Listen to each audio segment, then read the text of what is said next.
Saya langsung saja untuk ngajak Bapak Ibu terkasih untuk Anda belajar satu hal yang sangat penting dalam kehidupan kita, yaitu tentang bagaimana Anda berdoa. Ya, jadi bagaimana Anda berdoa dan bagaimana Anda punya hidup diberkati lewat doa Anda.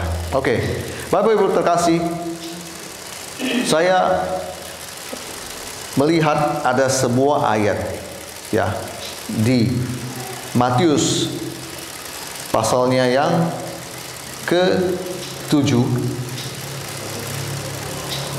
Matius pasal yang ke-7 ayat 9 sampai dengan 10. Yang sudah temukan katakan amin. Amin. Oke. Matius pasal 7 ayat ke-9 sampai dengan 10.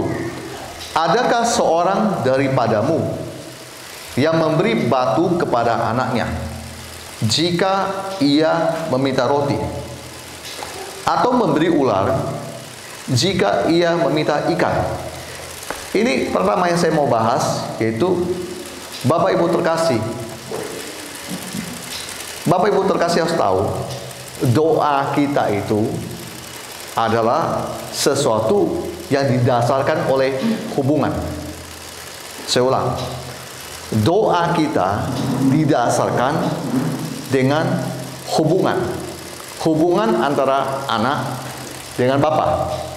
Nah, ayat ini Yesus bilang, adakah seorang daripadamu memberi batu kepada anaknya, sedangkan yang anaknya ini minta adalah roti. Nah, di sini Yesus mau menekankan bahwa kalau orang minta roti, tidak mungkin dikasih batu. Lalu dia ngomong lagi, atau memberi ular jika ia meminta ikan. Nah, Bapak Ibu terkasih, banyak orang tidak tahu bahwa dia punya doa itu, harusnya dia punya sebuah pemikiran bahwa doa itu adalah antara hubungan dia sebagai anak dengan Bapa. Kalau kita tahu tentang hal itu, tidak mungkin kita itu ketika kita berdoa, kita ragu. Itu satu. Kita doa, kita ragu. Kita ragu kalau Tuhan tidak akan jawab. Yang kedua, kita takut kalau Tuhan nggak akan jawab. Pertama ragu, kedua takut. Ketiga begini, kita akan selalu ngomong, ya seperti yang sudah-sudah saya doa itu tidak pernah dapat. Seperti yang sudah-sudah saya doa selalu nggak dapat. Orang bisa punya persepsi yang salah karena dia tidak mengerti. Kalau doa itu berdasarkan hubungan Anda sebagai anak dengan Bapa, maka itu akan lain cerita. Contoh ya, Pak Bu, contoh. Saya kalau datangin orang tua saya, bapak saya minta sesuatu pada dia, saya sudah punya keyakinan bapak saya harus jawab doa saya. Bapak saya harus memberikan apa yang saya minta. Itu. Nah, kalau seorang anak Tuhan punya konsep pemikiran yang begitu, maka dia pasti mendapatkan apa yang dia doakan. Walaupun dulu konsepnya salah. Konsepnya dia seperti banyak orang ngomong, saya sudah sering doa, Pak Bu, Pak Pendeta, saya sudah sering doa, tetapi yang saya dapat selalu nggak dapat. Dan saya sudah melamar pekerjaan kemana-mana. Singkat cerita, saya nggak dapat. Saya gagal. Saya mau bilang begini, kalau saya punya papa di dunia, saya datangin dia, saya pasti datangin papa saya dengan rasa saya yakin papa saya harus jawab apa permintaan saya. Sampai di sini dulu, Bapak Ibu harus mengerti. Jadi kalau Anda datangin papa Anda, tidak mungkin Anda, apalagi papa Anda adalah yang punya semua. Di kampung sini, contohnya, dia penguasa di sini. Pak Bu, Yesus itu penguasa di dunia. Saya mau tekankan, Yesus Anda yang kita sembah ini adalah penguasa langit dan bumi. Dan dia penguasa setiap tambang-tambang yang ada di bumi. Dan dia adalah penguasa setiap orang-orang hebat dan orang-orang kaya. Jadi kalau Anda punya konsep pemikiran seperti begini, kalau Anda datang pada Tuhan dalam doamu, Anda dengan akan santai akan ngomong, Bapak, saya minta ini. Nah, kok Anda bisa yakin? Karena Anda yakin dia Bapak Anda. Anda posisi, Anda adalah anak. Kalau mau minta, nggak ada salah. Kalau mau minta, nggak ada beban. Paham? Sampai sini, nggak ada beban. Saya dulu seringkali saya berpikir, contoh ya Pak Bu ya, saya selalu berpikir punya konsep pemikiran yang salah. Sebelum saya mengerti kebenaran ini, saya tahu banyak orang mengkhotbahkan ini, tapi saya sendiri tidak dalam posisi yang benar. Saya selalu berpikir begini, kalau saya meminta sesuatu pada Tuhan, saya punya keyboard, misalnya keyboard yang ini, lalu saya mau minta keyboard yang merek Roland. Menurut saya, ketika saya ngomong sama Bapak, kesannya itu kayak pemborosan.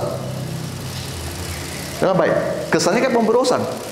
Dan Pak Bu, misalnya saya sudah punya satu mikrofon yang harga 500.000.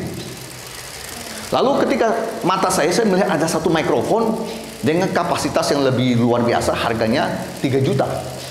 Lalu saya berdoa sama Tuhan, saya minta. Dan saya kadang merasa hati kecil tuh pakai merasa ini pemborosan ini mikrofon ini ada kok mau minta lagi 3 juta. Sebentar, saya mau bilang apapun kalau Anda datang kepada Bapak Anda tidak ada yang salah. Amin. Sampai di sini dulu, tidak ada yang salah. Amin. Tidak ada yang salah. Saya percaya tidak ada yang salah. Yang kedua, Pak Bu, berbicara tentang doa, tadi bicara tentang hubungan Anda sebagai anak dan kepada Bapa, Tuhanmu. Yang kedua, berbicara tentang posisi Anda. Ada satu firman, Yakobus pasal 5 ayat 16b, doa orang yang benar, bila dengan yakin didoakan, sangat besar kuasanya. Kenapa saya hafal? Karena firman itu memberkati saya dan mengubahkan hidup saya. Saya mau bilang begini, Pak Bu. Kita lihat, kita pelajari ya, yang Yakobus pasal 5 ayat 16b ini. Oke. Doa orang yang benar. Saya membahas tentang posisi orang ini. Posisi dia ada dalam posisi dia orang benar. Saya ulangi. Dia ada dalam posisi dia orang benar. Saya tidak mau bahas dengan bila dengan yakin didoakan sangat besar kuasanya. Saya tidak mau bahas itu. Saya mau bahas tentang posisi orang ini. Posisi dia, kaki dia berdiri di atas kebenaran. Pak Bu, banyak orang ngomong, kenapa saya berdoa? Saya nggak dapat jawaban dari Tuhan. Kenapa saya berdoa mujizat nggak terjadi? Kenapa saya berdoa malapetaka tidak dilakukan? Dengar baik, malapetaka tidak dilakukan. Kenapa saya berdoa kok kayak nggak ada kuasanya? Sebentar, lihat posisi Anda sekarang. Kalau posisi Anda tukang judi, suka mabuk, merokok, kawin cerai, saya nggak yakin posisimu. Saya nggak yakin posisimu. Oh Bapak, kalau gitu harus bagaimana? Nggak ada yang lain, saya cuma mau ngomong kamu harus pada posisi orang benar. Orang benar artinya orang yang melakukan firman Tuhan. Pak, Bu, saya itu besar di kota Singkawang. Dan mata saya dari kecil, saya sudah banyak lihat pendeta diketawain. Kenapa? Karena saya melihat mereka berdoa, mereka punya kuasa. Maka ketika saya hari ini jadi hamba Tuhan, saya bilang saya mau sudahin yang mereka itu. Maksudnya mau sudahin ketawain mereka yang begitu, yang ngomong begitu. Artinya mereka nggak akan punya keberanian untuk menertawakan hamba Tuhan lagi. Kenapa? Karena sekali kalau kita berdoa di depan mereka, mereka langsung lihat, oh, ada Tuhan yang bekerja. Oh, itu orang disertai Tuhan. Oh, itu mujizat benar terjadi loh. Oh, ini orang jangan main-main dengan dia. Saya mau bilang, kalau Anda mau begitu, posisimu harus orang benar. Contoh ya, kalau Bapak Ibu dilihat di Lukas pasal 1 ayat 6, itu berbicara ada dua orang, yaitu papa mamanya Yohanes Pembaptis, Zakaria dan Elisabet. Alkitab saya mencatat ngomongnya gini, keduanya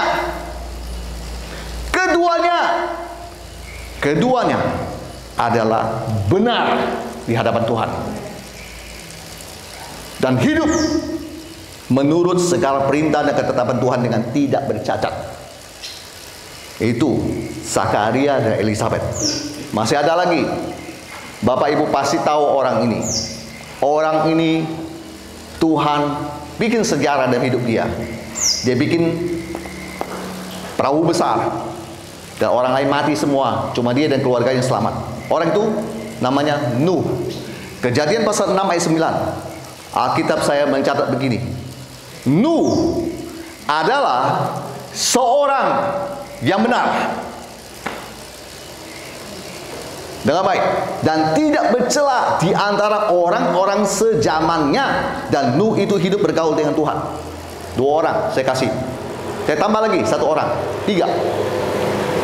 Orang ini orang kaya dari tanah Uz. Bapak Ibu pasti tahu, khususnya hamba Tuhan. Siapa dia? Ayub pasal 1 ayat 1 dikatakan begini, ada seorang laki-laki di tanah Uz bernama Ayub. Dengan baik, orang itu saleh dan jujur. Tidak sampai di situ, ia takut akan Tuhan dan menjauhi kejahatan. Orang sekarang bukan menjauhi kejahatan, mendekat dengan kejahatan. Tahu dari mana saya? Tahu. Kawin cerai, berzina.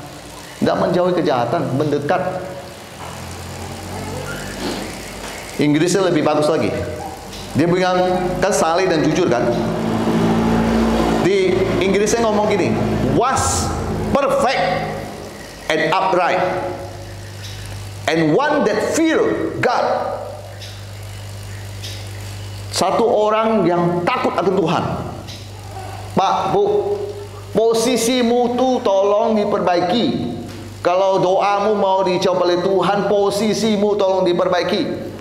Posisimu aja udah gak benar, udah salah, kamu meminta Tuhan jawab doamu, mimpi kamu. Posisimu gak pernah mau beribadah, tapi kamu bilang sama Tuhan, Tuhan masih jawab doa saya. Dari mimbar ini saya akan bertanya, apa hakmu ngomong begitu? Hah? Apa hakmu ngomong gitu? Kamu gak punya hak. Dia yang maha kuasa, suka hati dia nggak mau jawab doamu. Tapi kalau kita sebagai manusia, kita lihat posisi kita. Ini 3 orang yang tadi saya sebut, papa mamanya Yohanes Pembaptis, Nuh, Ayub, adalah orang pada posisi dia ada orang benar.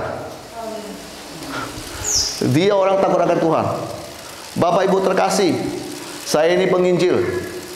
Saya sudah keliling, Manado aja saya sudah keliling semua. Saya bukan cuma satu tempat di Manado, saya keliling semua Manado. Dan saya mau kasih tahu Bapak Ibu terkasih, seorang penginjil,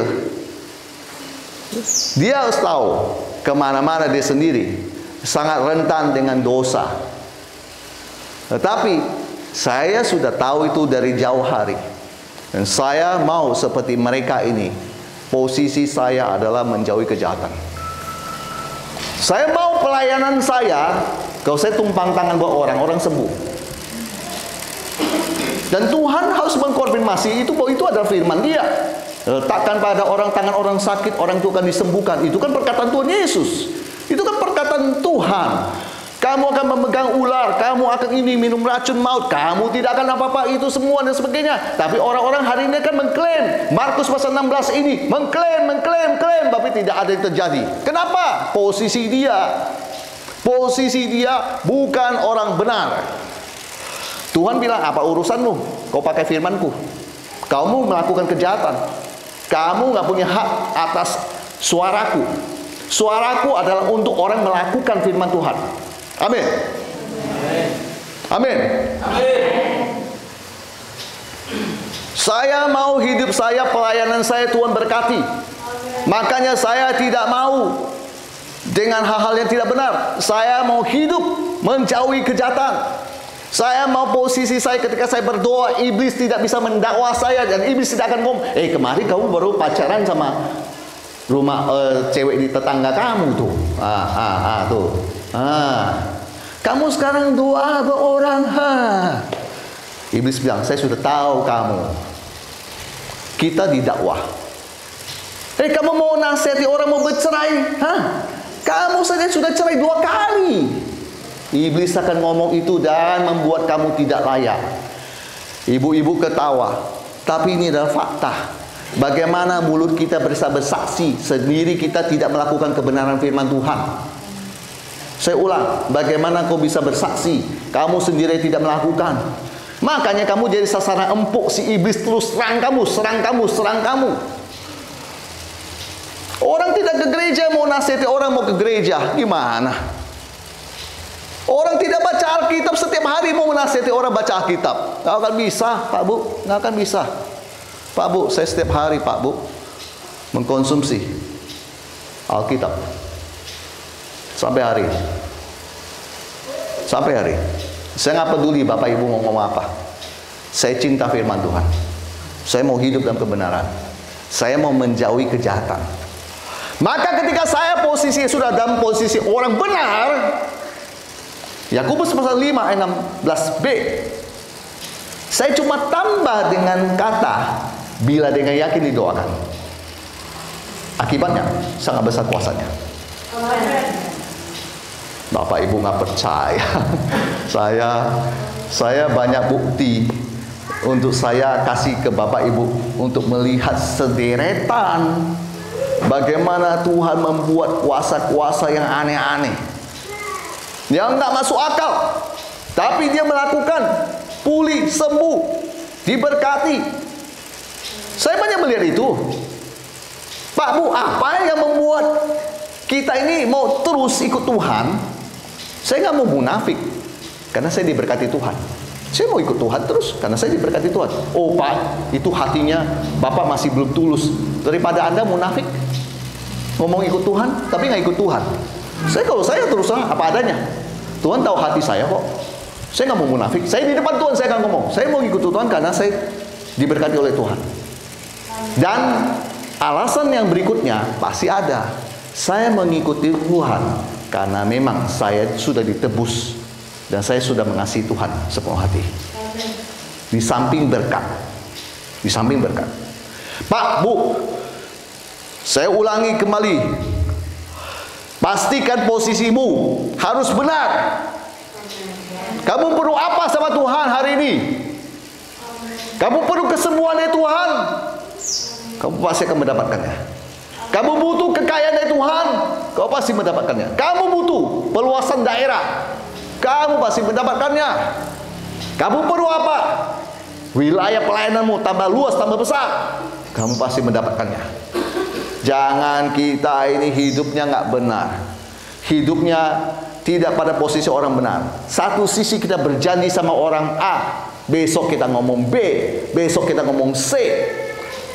Itu tidak benar, membuat doamu tidak punya kuasa. Banyak hamba Tuhan nggak sadar, dia melakukan kesalahan-kesalahan begitu. Kalau saya nggak mau. Kalau saya ngomong satu, dua, gitu. Ketiga, Pak, Bu, kita ke Matius pasal yang ke-6, ayatnya yang ke-7. Matius pasal ke-6, ayat yang ke-7. ini berbicara tentang nasihat dari Yesus tentang doa. Di perikop yang pertama itu pasal 6 ayat 5. Judulnya itu udah bilang hal berdoa. Yesus mulai perkataan tentang mengajar tentang berdoa. Dia ngomong gini, lagi pula dalam doamu itu, janganlah kamu bertele-tele. Saya ulang, jangan kamu bertele-tele seperti kebiasaan orang tidak mengenal Allah. Mereka menyangka bahwa karena banyaknya kata-kata doanya akan dikabulkan. Pak, Bu, saya mengajarkan doa seperti yang Yesus ajarkan. Saya mengajarkan doa seperti Yesus ajarkan, yaitu doa itu singkat saja. Nggak usah pakai tele. Nggak usah, oh Pak harus 1 jam. Kan ada ayatnya. Tidak bisakah kamu berjaga-jaga 1 jam dengan saya? Itu kan bicara lain. Kita sedang bicara tentang ini loh, yang Yesus ajarkan ini loh. Doa jangan bertele-tele. Yesus ada lanjut, tidak sampai titik di situ. Dia ngomong dalam nama Yesus, semua stabil listrik. Seperti kebiasaan orang tidak mengenal Allah. Jadi tidak tele-tele, to the point. Karena orang yang berdoa itu sudah kenal sama Tuhannya. Paham? Saya ulang. Kalau saya ketemu papa saya, atau gini dah, saya ketemu sama Pastor Immanuel, ini kan tim saya. Saya ketemu dia, saya nggak pernah bilang, Pastor Immanuel yang baik, gimana kabarnya? Pastor sudah makan? Wih, bertele-tele banget. Pastor, saya mau nanya. Lalu dia bilang kan mau nanya. Ngomong lagi, mohon kiranya dimaafkan. Ya ampun, bertele-tele banget ya. Mohon kiranya dimaafkan. Sebenarnya saya mau nyampaikan ini Pastor, tapi sudah lama Pastor. Aduh, dia tunggu-tunggu dari tadi. Sebenarnya mau ngomong apa sih Pak? Bapak mau ngomong apa? Hah? Bayangkan, Tuhan Yesus yang baik, terima kasih untuk kasih-Mu. Ya, dia mau minta anaknya sembuh, ada di UGD, rumah sakit. Ya, ada di UGD, rumah sakit. Tuhan Yesus yang baik. Hari ini puji Tuhan tidak hujan. Apa hubungannya? Hari ini puji Tuhan tidak hujan. Tuhan, suamiku sedang dalam perjalanan ke rumah sakit Singkawang. Ya, apa hubungannya lagi? Apa sih yang kamu butuhkan? Halo? Apa sih yang kamu butuhkan? Apa sih yang kamu mau sampaikan? Tuhan bilang gak usah tele-tele. Kalau saya kenal dengan dia dengan baik. Kembali lagi yang ke pertama, soal hubungan. Kalau saya kenal dia dengan baik, saya akan ngomong, Tuhan Yesus saat ini anak saya ada di rumah sakit di Singkawang. Dalam nama Yesus, Tuhan sembuhkan dia, Tuhan pulihkan dia, Tuhan bikin dia sehat kembali. Singkat, tidak bertele-tele. Oh Pak, itu doa tidak punya kuasa. Kata siapa? Kata siapa? Saya mau menantang Anda. Kata siapa? Yesus ucapkan perkataan cuma berapa kata waktu dia di Danau Galilea. Diam, tenanglah. Itu berapa kata? Hah?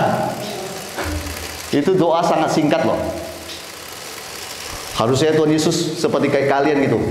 Oh puji Tuhan, Tuhan dalam nama Yesus. Oh apa, tenanglah, sebab ini bergelora. Kapan mulai goyang nih? Aduh, puji Tuhan. Begitukah? Tidak, Pak Bu. Contohi Yesus, amin. Kamu berdoa untuk sesuatu yang genting dalam hidupmu, contohi dia. Ada saatnya saya ngobrol dengan bapak saya, tidak punya limit waktu. Artinya saya ngobrol aja. Tuhan terima kasih hari ini baik ya semua. Nah, itu saya ngobrol.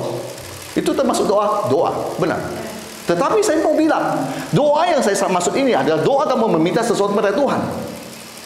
Doa kamu lagi ada penting dengan Tuhan. Doa yang kamu membutuh sesuatu pertolongan Tuhan segera diturunkan dari langit kepada kamu. Tuhan berpesan, janganlah kamu bertele-tele. Nggak perlu bertele-tele. Doa itu singkat. Nanti habis ini komplain lagi ke gembala. Itu penginjil ngajar doa jangan bertele-tele. Ya, kan saya tadi udah bilang. Kalau kamu doa sesuatu minta sama Tuhan, tidak usah bertele-tele. Kamu mau doa, mau ngobrol sama Tuhan, silakan. Saya suka ngobrol sama Tuhan. Bapak dan Ibu kan tidak tahu. Saya lagi nyetir, saya ngobrol sama Tuhan. Tuhan, ini langitnya mendung. Tak lama saya bilang sama tim saya, doakan itu, jangan hujan. Nah, itu saya lagi ngobrol sama Tuhan. Lalu saya bilang, doakan itu jangan hujan-hujan. Nah, habis itu tim saya nggak akan ngomong, Tuhan Yesus, aduh, awannya Tuhan, aduh. Tuhan Yesus bilang, lu lihat awan atau lihat kuasaku? Hah? Lu lihat awan gelap atau lihat kuasaku? Sudahlah. Mana kuasa Tuhan yang Tuhan taruh dalam dirimu, keluarkan dan tengking itu dalam nama Yesus. Amin. Amin. Itu yang dia lakukan. Hari ini lihat, baik. Tadi datang ke sini, hujan. Udah makin gelap. Saya sudah bilang, sepanjang saya nyetir, saya berdoa sama Tuhan, saya ngobrol sama Tuhan. Dia kan nggak tahu saya ngobrol. Namanya ngobrol sama Tuhan, Pak. Kita dengan Tuhan. Kita nggak cerita, kita lagi ngobrol sama Tuhan ya. Enggak. Itu saya dengan Tuhan. Lagi saya di mimbar pun, saya kadang-kadang kekurangan kata-kata. Habis ini mau ngomong apa lagi Tuhan? Saya ngobrol sama Tuhan. Tuhan, apa lagi Tuhan? Mau ngomong apa lagi Tuhan? Nah, cepat Roh Kudus kasih tahu ini. Aduh, Pak, Bu, saya pembicara sudah belasan tahun dalam ladang misi. Tetapi tetap satu, saya manusia terbatas. Ketika saya berdiri mimbar, kadang-kadang saya bisa blank, hilang semua. Di saat itulah saya butuh ngobrol sama Tuhan dan tanya, Tuhan habis ini mau ngomong apa lagi Tuhan? Tapi kalau untuk urusan yang begini, saya akan singkat dan jelas dan ngomong dalam nama Yesus, berhenti hujan. Dalam nama Yesus, sembuh kamu. Gak bertele-tele, gak perlu bertele-tele. Kenapa? Karena saya punya kebiasaan. Saya kenal Bapa saya. Saya kenal dia ketika saya sebut dalam nama Yesus sembuh. Terjadilah, saya mengenal karakter dia, Yehova Rafa, Tuhan penyembuh. Dia pasti jamah orang itu dan orang itu sembuh. Pasti. Saya yakin itu. Makanya saya mau bilang pada Bapak dan Ibu terkasih, panjang pendeknya kata tidak mempengaruhi doa saya efektif atau tidak.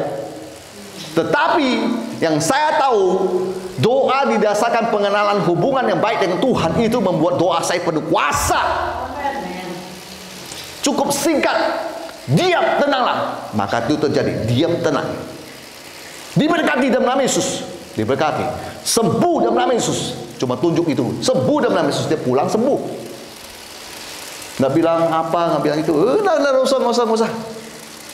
usah.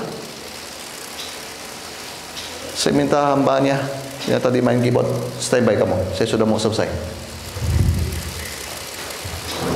Mau usah bingung, khotbah saya pendek. Yang penting kamu nangkap. Buat apa saya ngomong panjang? Kau nggak nangkap. Yang penting kau nangkap. 3 hal tadi saya sudah bilang. Doa seperti jangan dulu. Kamu standby, siapkan dengan piano. Boleh di G. Doa pertama didasari dengan hubungan kamu sebagai anak dan Bapa Tuhan kita. Dan doa ada sebuah hubungan. Kamu sedang berbicara kepada Bapamu. Jadi saya ulangi lagi, kamu akan datangin Bapa karena kamu tahu dia Bapa kamu. Kamu ada perlu apa? Kamu harus cari dia. Hubungan, itu namanya hubungan. Kamu nggak akan cari tetanggamu, Pak Bu, nggak akan. Saya nggak akan cari tetangga Yesus dengan baik. Saya cari Bapa saya, Yesus. Kedua, boleh sambil diiring piano, di G boleh. Bisa main piano? Ya, oke, segitu. Kedua, tadi saya berbicara tentang masalah orang benar. Posisi Anda, posisi kita sebagai manusia kerap kali salah. Saya menemukan banyak orang-orang yang hidup masa dalam dosa, dia masih tetap bergumul dengan doa, dia mau minta ini, minta itu, dan bertahun-tahun Tuhan tidak pernah memenuhi doa dia. Persoalan dia sederhana sekali, posisi dia salah. Tapi dia nggak tahu. Dia perlu seseorang hamba Tuhan untuk kasih tahu dia, sama ini dia posisi dia salah. Dengan baik, posisi dia salah. Pak, Bu, kalau kamu sudah posisi salah, dengan baik, jangan marah-marah dan jangan ngutuk-ngutuk Tuhan dan ngomong, kenapa Tuhan begini? Kenapa Tuhan begini? Saya akan bilang itu nggak akan berhasil, Pak, Bu. Sampai kamu jungkir balik, kamu mau lempar gereja, kamu mau apa, kamu nggak akan berhasil. Kamu nggak akan berhasil. Justru saya bilang, kamu akan berhasil. Kamu merendahkan hati, kamu nangis, kamu berlutut. Kamu bilang, Tuhan, aku orang berdosa, ubahkan aku sekarang. Siapa orangnya? Salah satunya adalah ini. Saya dulu orang keras. Saya jauh dari Tuhan. Saya selalu bertanya sama Tuhan, di mana keadilan Tuhan? Padahal saya sendiri bodoh. Sampai suatu hari Tuhan bukakan Yakobus pasal 5 ayat 16b ini untuk saya. Sejak itu hidup saya berubah. Dan saya tahu saya yang salah. Tuhan nggak pernah salah. Benar. Tuhan nggak pernah salah. Saya yang salah. Jadi saya nggak mengerti Tuhan punya firman. Sejak saya tahu itu, saya sadar posisi saya salah. Kalau posisi saya sudah salah, apalagi yang mau diklaim? Apa yang kamu mau bicarakan firman? Itu firman itu punya Tuhan.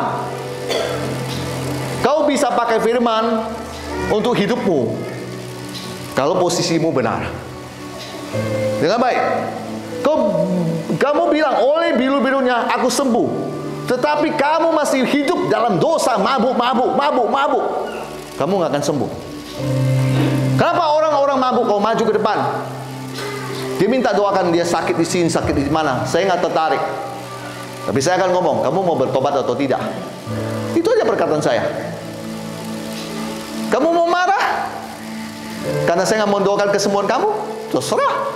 Saya nggak pernah pusing. Karena saya berpikir, buat apa saya sembuhkan kamu? Dengan nama Yesus. Kamu nggak akan bertobat, dan hidupmu nggak berubah. Buat apa? Kamu cuma mendukakan hati Tuhan. Enggak, saya nggak mau. Dan kamu menantang saya dan bilang, oh, mana Yesusmu yang penuh kuasa? Saya mau kasih tahu kamu ya, Pak, Bu. Yesus kita itu dari dulu memang penuh kuasa. Saya Evangelis Hendrik Leverty sudah menyaksikannya bertahun-tahun dalam hidup saya. Pelayanan sudah belasan tahun di Kalimantan Barat.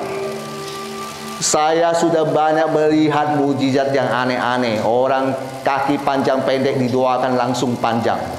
Orang yang lumpuh didoakan berjalan kembali. Orang yang sakit kanker tulang belakang Tuhan Yesus sembuhkan. Orang sakit leukemia kata dokter tidak ada obatnya, tapi Tuhan Yesus sembuhkan juga. Dan dokter bingung. Biarkan dia bingung. Biarkan dia bingung. Orang sakit alergi Tuhan sembuhkan. Orang sakit gatal-gatal koreng Tuhan sembuhkan. Orang kakinya bengkak tidak tahu ada apa, panas-panas, Tuhan Yesus sembuhkan. Apalagi orang sakit ambeien Tuhan sembuhkan. Orang sakit paru-paru Tuhan sembuhkan. Orang apalagi? Banyak. Benjolan Tuhan sembuhkan. Apalagi? Banyak. Saya bingung mau sebut yang mana. Pokoknya banyak. Dan kamu bilang Tuhan tidak berkuasa, saya akan bilang Tuhan saya penuh kuasa. Tuhan kita penuh kuasa. Persoalannya, kitanya nih harus hidup benar. Kamu mau menikmati kuasa dia, kamu hidup benar dulu. Nggak ada jalan lain. Nggak ada jalan lain, maaf. Kamu mau nikmati kuasa dia, tunggu dulu. Kalau saya punya mobil, saya nggak akan suka orang yang pakai mobil saya orang jorok. Dan saya nggak akan izinkan kasih dia kunci untuk dia pakai mobil saya. Begitu juga Yesus. Kamu mau pakai firman Tuhan? Hah? Kamu mau pakai firman Tuhan untuk demonstrasikan kuasa dia? Tapi Yesus nggak mau kasih kamu kuncinya. Mau apa kamu? Dari tahun ke tahun cuma dalam nama Yesus, nggak terjadi apa-apa. Sampai Tuhan kasih kamu kunci dan bilang, silakan masuk ke mobil saya. Di situ kau masuk, kau bisa menikmati semua yang Tuhan sediakan buat kamu. Di situ kau berasa, oh ternyata Tuhan itu penuh kuasa ya. Iya, memang. Tadi saya kasih ilustrasi kan cukup sederhana kan. Saya punya mobil, saya nggak mau kasih kunci buat orang masuk karena orang itu jorok. Saya udah tahu kalau dia habis makan apa pegang setir, saya paling nggak suka lengket-lengket setir. Saya paling nggak suka buang sampah sembarangan atau apa, paling nggak suka saya. Dan saya nggak akan izinkan dia masuk. Dia mau gedor, mau apa, dia mau marah apa, saya nggak biarkan aja. Itu mobil tetap terkunci. Begitu juga Tuhan. Kalau kamu mau masuk dalam kuasanya, oh, kamu akan mengalami hal yang luar biasa. Baru berdoa di sini, beston pagi. Tuhan, saya butuh ini Tuhan. Baru masuk nih, Tuhan saya butuh ini. Dalam waktu 2 jam setelah beston, Tuhan menghubungi seseorang dari jauh untuk menghubungi kamu. Dan bilang, Ses, saya tiba-tiba kau ingat sama Ses ya? Padahal kamu bilang orang itu setiap kali ya nggak pernah ingat sama kita. Kenapa bisa? Tuhan. Tuhan. Tuhan. Tuhan. Ketiga, doa tidak perlu bertele-tele. Doa singkat saja. Singkat. Karena kamu sudah kenal orang kamu minta itu Bapa kamu. Kamu sudah tahu dia, sudah kenal dia. Kau sudah kenal, sudah punya hubungan baik. Minta maaf, ngapain lagi bertele-tele? Kalau saya datangin teman saya, jangan baik. Saya mau bilang, saya punya orang-orang yang mendukung pelayanan saya. Itu orang yang kenal baik. Ada yang cuma teman. Ada yang kenal, ada yang cuma teman. Tapi teman ini cuma teman ini teman dari teman dari pemuda. Perhatikan ketika saya telepon mereka, pasti beda. Kau yang teman ini, saya kan ngomong gini, bro, gue lagi butuh duit bro. Lu bisa bantu gue bro. Terus teman saya juga nggak akan bertele-tele. Dia ngomong gini, lu butuh berapa? Itu teman. Saya bilang, lu bantu aja lah, sebisa lu bantu gua. Itu teman. Dan teman nggak pakai bertele-tele. Sebentar dia bilang, dia transfer, itu uang, sudah. Itu teman. Orang yang kenal, saya nggak akan berani ngomong seperti begitu. Saya punya etikanya, saya punya alurnya semua. Kalau teman, saya to the point. Memang sudah kenal. Dan saya nggak akan punya perasaan, feeling guilty. Apa tuh feeling guilty, Pak? Perasaan bersalah. Saya nggak akan punya perasaan bersalah kalau saya datangin Bapak saya. Amin. Saya nggak akan punya perasaan saya bersalah. Kalau kemarin saya barusan minta, sekarang minta lagi. Enggak. Saya percaya Bapak saya justru senang. Kenapa lu nggak minta lagi? Kenapa lu nggak butuh saya lagi? Ayo, semua tersedia buat kamu, ambil. Amin. Amin.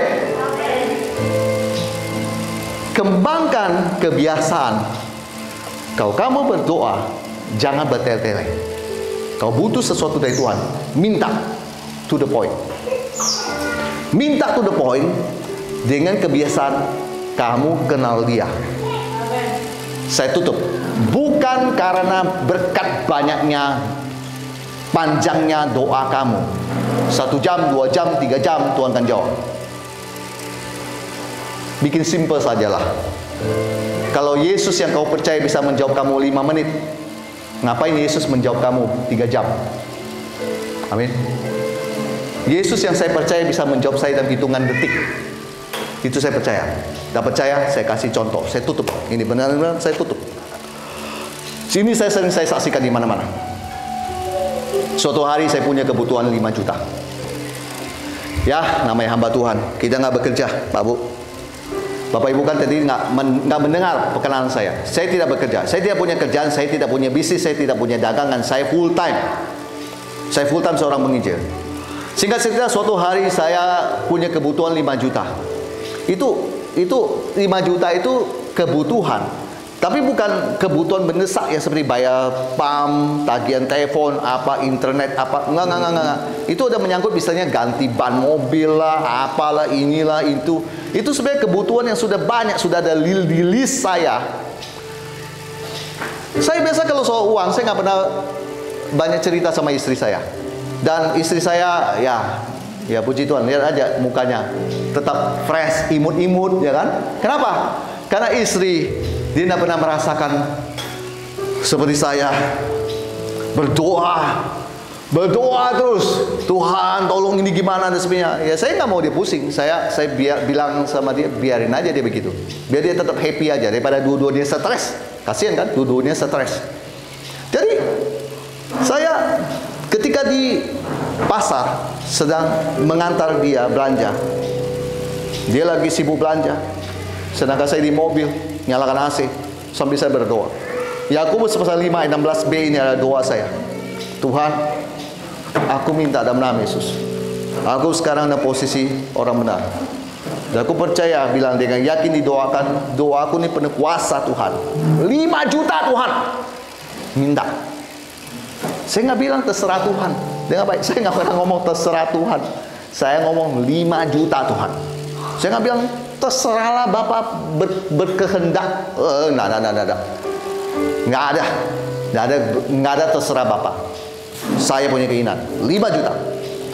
Dia turun dari pasar, dia selesai belanja, dia pulang ke rumah. Jam waktu saya mendoa 7.30. Kemudian pulang ke rumah kurang lebih jam 8.30. Masih saya bergumul, dia beresin sayur, beresin ikan, apa segala dan sebagainya. Masih saya berdoa, Tuhan tolong dalam nama Yesus, aku percaya janjimu, kau nggak akan membuat aku khawatir. Kau selalu menenangkan hatiku Tuhan. Kau selalu memberikan aku ketenangan dalam nama Yesus. Baca lagi Yakobus pasal 5 ayat 16b. Doa orang benar bila dengan yakin didoakan sangat besar kuasanya. Belum saya amin, sudah mendekati mau amin. Handphone di ujung sana berbunyi. Ada bunyi tanda WA masuk. Saya hanya berpikir begini, paling juga biasalah ya. Pak, tolong apa? Suami saya kabur. Ya, paling bunyinya itu. Pak, hutang belum dibayar. Saya sebagai pendeta mau ngomong, apa urusanmu? Apa urusannya dengan saya? Kau yang berhutang, kau minta tolong sama saya. Aneh. Nikmati kagak? Ya kan? Pikir saya, paling bunyinya itu. Amin. Jalan ke sana. Ambil HP. Seseorang yang saya tidak kontak dia, seseorang yang saya tidak kontak dia, tolong didiamkan dulu. Seseorang yang saya tidak kontak dia, ada di jauh. Dia kasih screenshot bukti transferan 5 juta. 7.30 kurang lebih jam 9 saya mendapatkannya. 7.30, 8.30, 9, 1,5 jam. Singkat. Kalau Tuhan bisa bikin singkat, kenapa mesti panjang? Saya percaya Tuhan saya suka singkat, nggak suka bertele-tele. Saya percaya Tuhan saya nggak akan mengulur-ulur waktu supaya kamu terus mendesak. Nggak. Kita sekarang, ayo kita ubah pikiran kita bahwa Tuhan yang kita kenal adalah Tuhan yang suka menjawab doa orang cepat. Amin. Amin. Saya tidak bohong ya.